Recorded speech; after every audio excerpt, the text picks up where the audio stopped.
Yo, yo, yo, everybody. What is going on? I'm just checking here. Want to make sure the audio is all good. If anyone in the chat can let me know if it's good or it's bad. It looks like it should be good. But thanks for showing up to our third. Sounds good. Lovely. Thank you. So this is going to be our third King of the Hill event.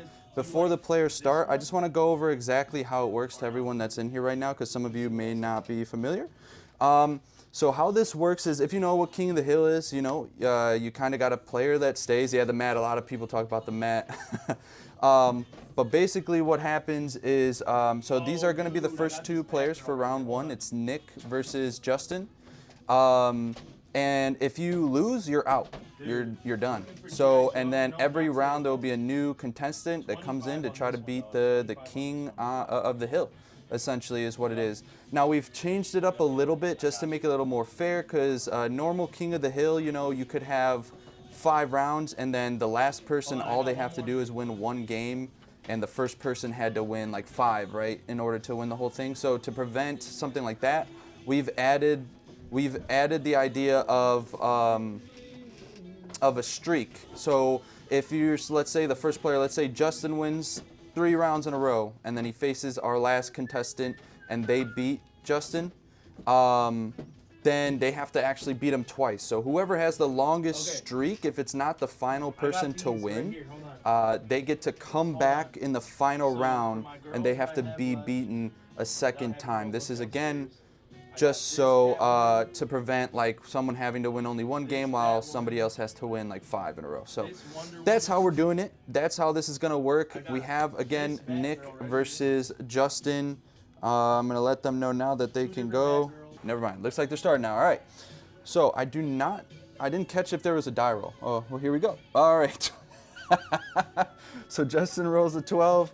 I think it's safe to say he'll be going first here. So we got Justin going first.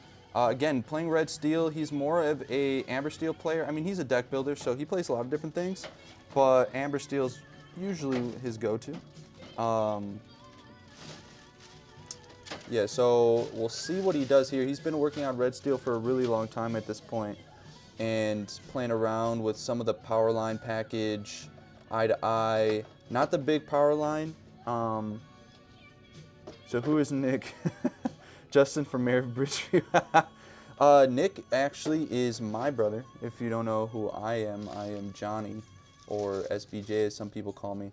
But yeah, so he's just kind of my brother. We started playing Lorcana together for a while now. So we've been playing since the beginning. That's just kind of who he is, part of BSG. Couple of top 128s at DLCs. So those are kind of his accolades there.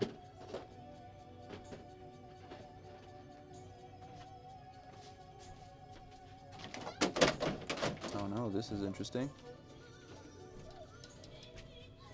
It may have froze. No, it's still going. It froze for me. That okay. Let's see. There we go. All right, so Justin, sorry about that. I just had to get that back up here. So Justin went ahead and inked. Not sure what he inked, but he played a happy. Something traditional, something that we know. And we're going to ink a Yelena, which that is a 3-cost card that you can play and give something Challenger +2. So that's what you saw Nick ink here. So we're going to ink another happy and play Roxanne. So now what Roxanne does is she's a 2/3 that quests for 1, but if you have a Singer in play, she becomes a 3/3 that quests for 2. Oh no, we got ads. May have to sub if you haven't. Oh, I'm sorry about the ads, but we're gonna go ahead here, and we ramped on turn 2. You playing Sail. We're gonna go ahead and see what the second ink is. Looks like we're thinking about it here. Not too sure what to ink.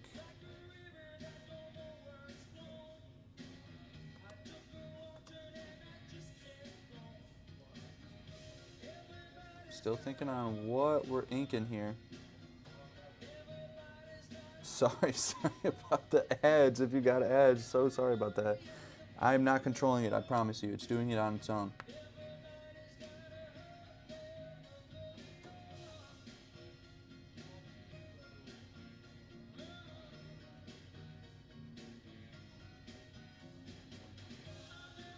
Still thinking here. Are we still thinking about what to ink?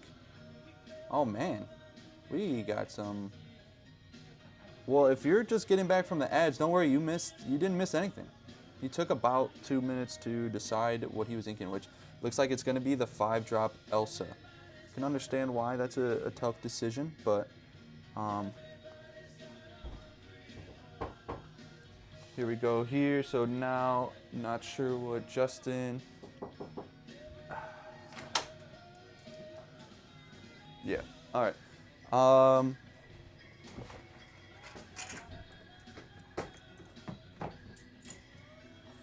And let's see what Justin goes ahead and inks here. He did quest with the Happy. Not sure if he's going to quest with the Roxanne. Again, not as impactful unless you have a Singer in play. So he inks one of his Roxannes, thinking about what to play next, which is going to be the 2-drop Powerline. Probably was looking for a max here, the 3-drop that's Singer 5. But what Powerline is, the small Powerline, it's a 3/2 on 2 that quests for 1 and has Singer 4. So he's going for a little bit of a setup here. It does activate Roxanne now, so she can quest for 2 and would also be a 3/3. So Nick, I can't see what he's inking here. I have something blocking my view, but he does play a Genie going for the draw. And right now, it looks like he has a couple Hades in hand. He does have a Dumbo, a Tipo, and an Into the Unknown song. He's going to go ahead and trade the Royal Guard with the Happy. I mean, if he throws down, if Justin were to throw down like a Dwarves Mine next turn, he would be able to move the Happy into it and just kill Royal Guard for free. So it makes sense that he wants to go ahead and take that out. It is a great 2-drop, Dornstar. I think we're going to be seeing a lot of it. And now we're going to go ahead and play, we ink the Pete, play a Moana on 4. And is he going to quest with the Roxanne? I don't think he would expect Genie to swing into it. However, he doesn't know if he has Belle, which would be kind of a fatal blow. I don't know necessarily if I would risk that just because he could swing here with the Genie. He doesn't kill it. I guess that's fair, but Moana's a little bit more important. So swinging into the Roxanne and then moving the 3 damage to the Moana would be a really good play here. But I also don't know what's in Justin's hand, so I don't know. There may be a line that I'm not seeing. So he plays Dumbo on forward. He can activate it, pay 1 to tap Genie. If you don't know what the new Dumbo does, it's a 4-drop inkable that quests for 1, and it's a 3/3 with evasive.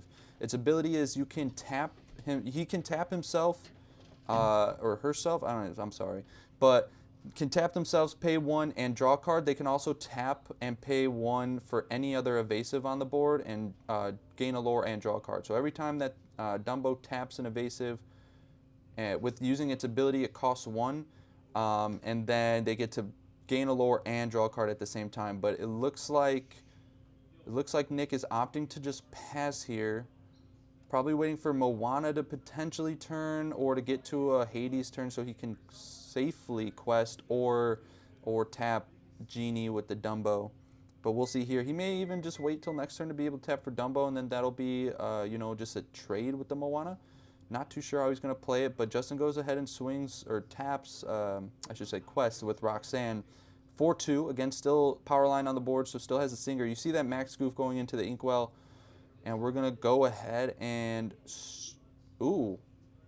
So he's strengthening the Dumbo. I think he maybe thought he had 4 characters on board. It looked like he was signaling to take out the Genie at first. But maybe it's not, just because it would be a trade of the Moana. So I can see why he would choose that instead, just so the Dumbo can't trade the Moana. Genie still has to think about whether or not it's going to quest. So I could see that play. It's a good play here. We're going to go ahead and potentially ink White Rose. We'll see. We have another Dumbo in hand. We still have the Into the Unknown, so he can still play that if he wishes. He's going to be going into 6 ink. So we'll see here. He will be going into 6 ink. He could ink the Rose, play Into the Unknown, and then quest. or just play the Dumbo, which is what he opts to do. I think is a better play. Save the Into the Unknown for a different situation, for a bigger card. I'm not too sure if Nick knows all the cards that are in Justin's deck. They shouldn't know what's in each other's deck. But here we go. So here's the play. We're going to be singing Beyond the Horizon, which we can sing with just Moana and Powerline due to the fact that Powerline is a Singer 4. So even though it's on 2, Singer 4, pretty strong. It actually also has a pretty good combo that he's been doing with Powerline and Max Goof, where he sings Eye to Eye, and then he can ready them, and then he can sing Beyond the Horizon. So he did play Doc for 2, tossed away an Eye to Eye, drew 2 more cards, and it looks like he's just going to go ahead and quest with the Roxanne, getting another 2, and dropping another Roxanne and Doc here on this turn, and a mine. So pretty effective turn, actually. Going +3 on the board and drawing 2 in hand is very strong. And I didn't actually notice that he Beyond the Horizon Nick on that turn too. So he took out 2 Hades, which is what Nick was working up towards, and an Into the Unknown. Wow. That was a lot of value there. So a lot of value. Whenever if they have 3 cards, it's always discarded.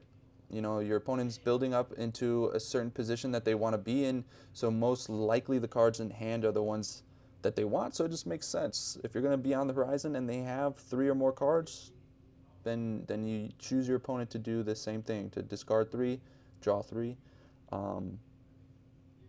But yeah, so looks here like there was another Genie that was put into play for 4. This is a really tough position now for Nick. Like the Hades were big. He was working his way all the way up to the Hades just for that to happen. He inks the Ana 3/6. I'm actually not too familiar with what that Ana does. I'm going to have to look up what that card does here. That is not a new card, so I'm going to see for you guys here in a second what it does. But it is a 6-drop 3/6. Okay, he played Sail, so that's why he's able to sail the Finders Keepers as well. And then he passes his turn. So all he's able to do really is take out 1 card with the Genie and pass from that point on. He quests with the Dumbo, or he uses its ability at the very least. So now we see Mulan being played. We're going to go ahead and draw and discard a card potentially.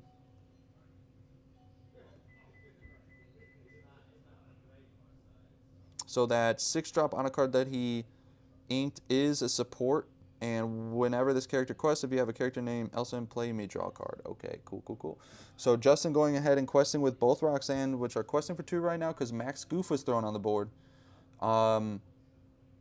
which is big. So they still keep their questing for 2, and they still keep their strength buff. And I think we're just doing some math here. It's going to be really tough. Yeah, looks like we're just scoop it up. That was a really tough position. I don't really think you could get back from that, especially with Blurple, where you don't have a board wipe other than Monstro. So maybe that's the play if he has it. Well, that's definitely the play if he has it. I believe he's only playing a 1-of in his deck, so not something he's going to find very often here. Okay, Stone Dragon, thank you for looking that up for me. Look at that. So we're going into game 2 now. Justin taking 1. And so let me update that real quick. Going 1-0 here. All he has to do is one more, then he goes on to game 2.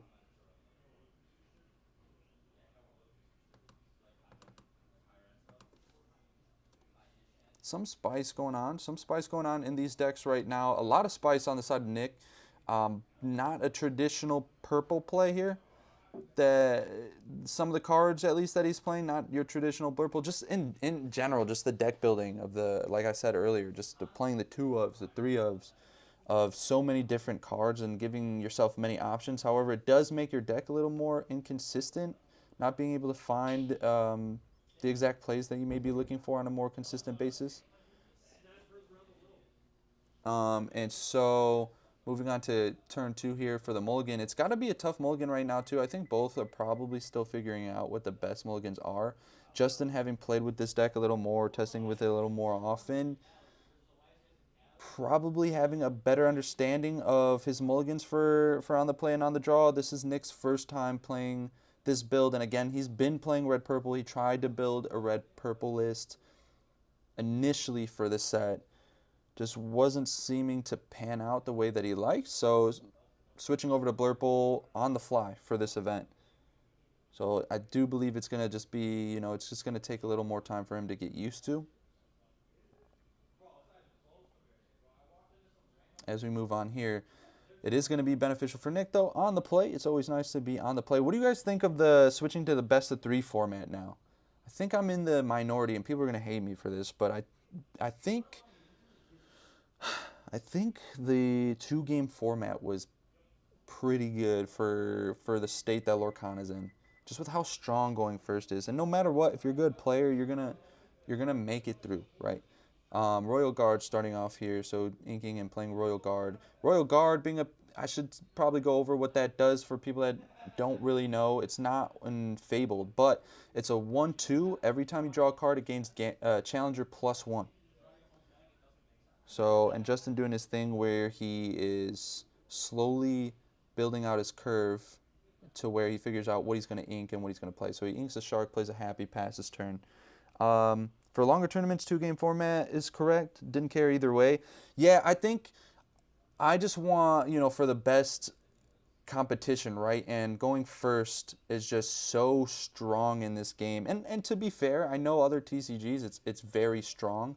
It does feel, though, like in some other TCGs that are a little more, they have, that aren't in growing pains like Lorcana is right now, it makes sense for the best-of-3. I do prefer best-of-3 in most cases, but that's just my opinion, and eventually, hopefully, it becomes a little more, like, balanced.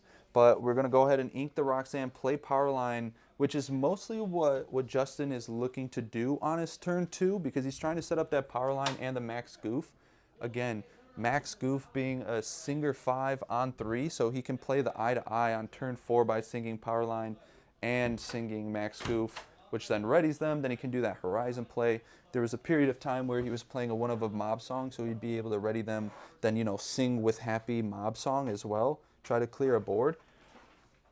Yo, you're all set? Oh, sorry. Cool. Oh, I just came up there. Anyway, my bad.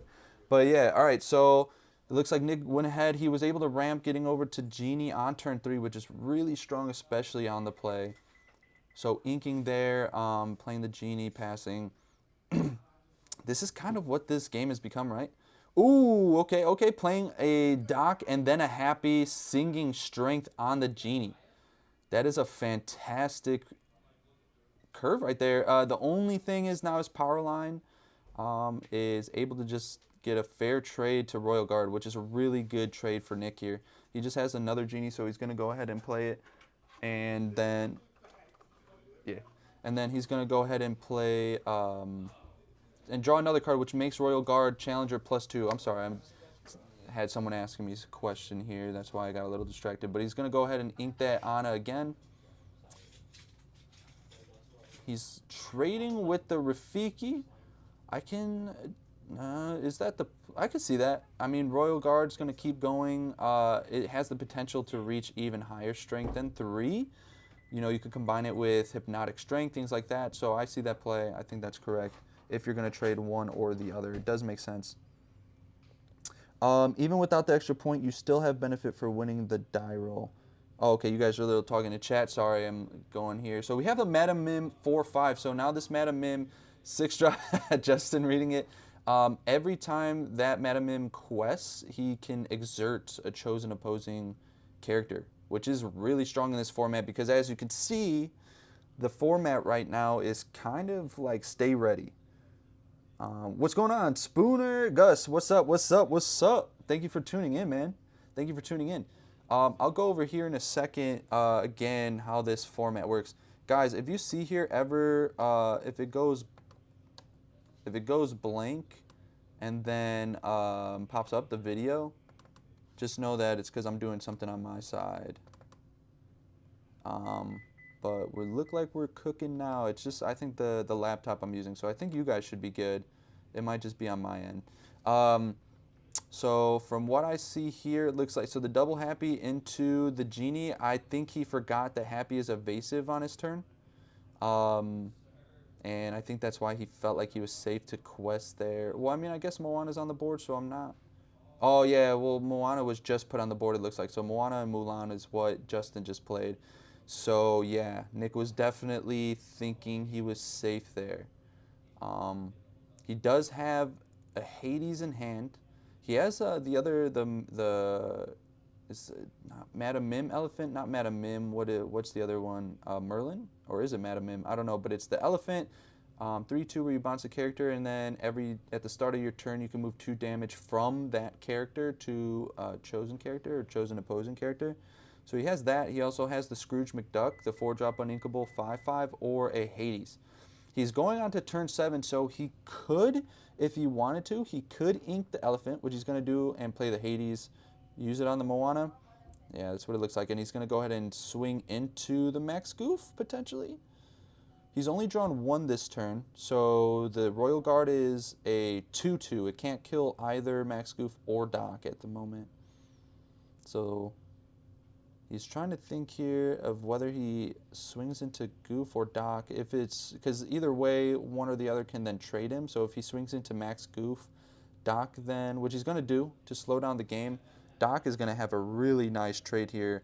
I can't see how many cards are in Justin's hand at the moment. But that might have been right. Let's see. He's going 5 for Namari. Big play. So Namari, if you don't know, at the start of when you play and at the start of your turn, you can draw 1, discard 1, which he opts to do. And then for every card in his discard, gains 1 strength. So a really powerful card to play, especially once your discard starts getting up there. So right now, Namari is an 8/5. So it swings into this Hades and kills it in 1 swing, or banishes it in 1 swing, which is very powerful. Normally the Hades is something very hard to get rid of because it's got that big 6 butt on it. Any funky decks, Lundy? Yeah, I mean, it depends what you mean by funky, right? Because I would probably, if you mean like spicy, like this red steel is spicy, if you do exclamation deck list, right now I only have 3 of the deck lists that we have on here, on there. Thank you for the subscription, Gus. Appreciate you, Spooner. Thank you, thank you, thank you. But yeah, so you can check out those deck lists and determine yourself if you think, they're funky deck lists. I don't know if there are too many. I have a Mickey deck list that I want to play called Mickleback, but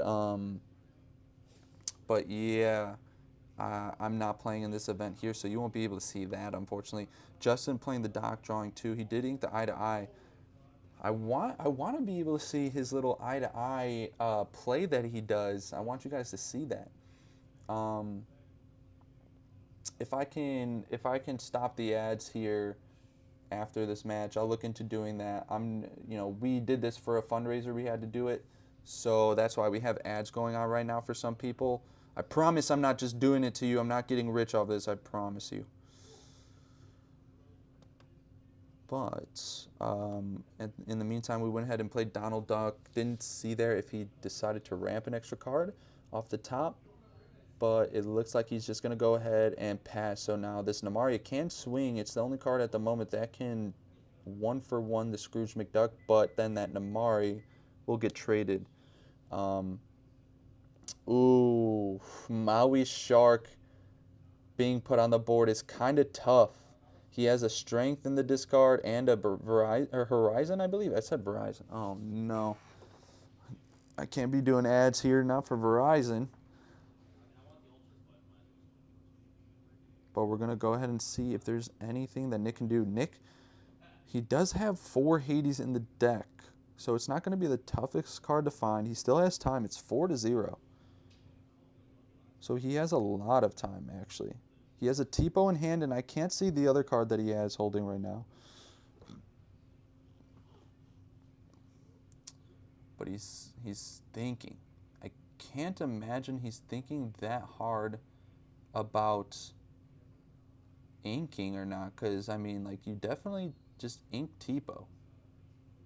I think where he's potentially questioning is if he should quest. Now, if he were to quest out, obviously Maui gets the benefit of bringing back a strength. I think is he just going to opt to fill the board? Because he does have a bell in hand. If he were to quest with just a 3-cost character, that would kind of give it away. But he opts to just play a board, which I think is probably the best thing to do. He's at 4. He can go all the way up to, on this turn, he can go up to 7, so up to 11. But he's going to opt to pass. I'm not too sure. He may be waiting to get another Hades, so at least he can take out the Maui, and then Namari's the only big threat on the board to take out his characters. Not 100% sure if that's what he's thinking, but that's the only thing I can get from this. Once Maui's on the board, it's just difficult to deal with. So as far as I know, the only thing he has in his deck is either Into the Unknown or Hades. I don't know if there's very much else that he can do.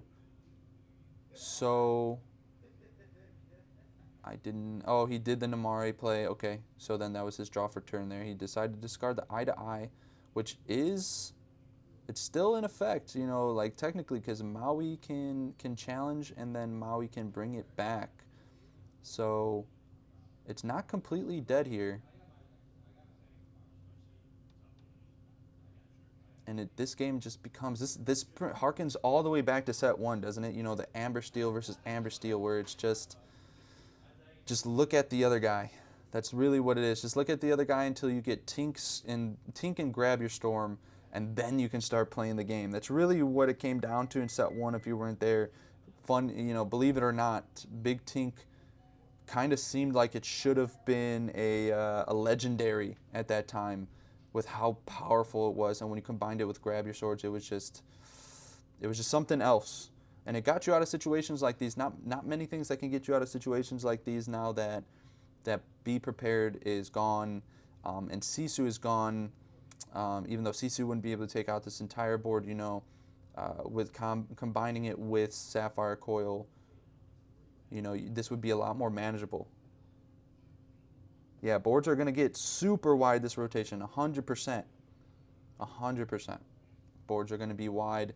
People are going to just be waiting for that one removal that's in their deck and then start going. It's either that or it's aggro. Aggro can definitely turn sideways, and they do it with quite a bit of efficiency. I've been playing that a little bit, the Amber Steel aggro. Pretty good. So the Tebow going ahead and taking out the Mulan makes sense. We're gonna play a White Rose. That's one way to, you know, that's one way to progress the game. Play a bunch of things that just gain you lore when you play it. You can definitely do that. And now Nick goes ahead and passes, opting not to quest with anything again. Justin now.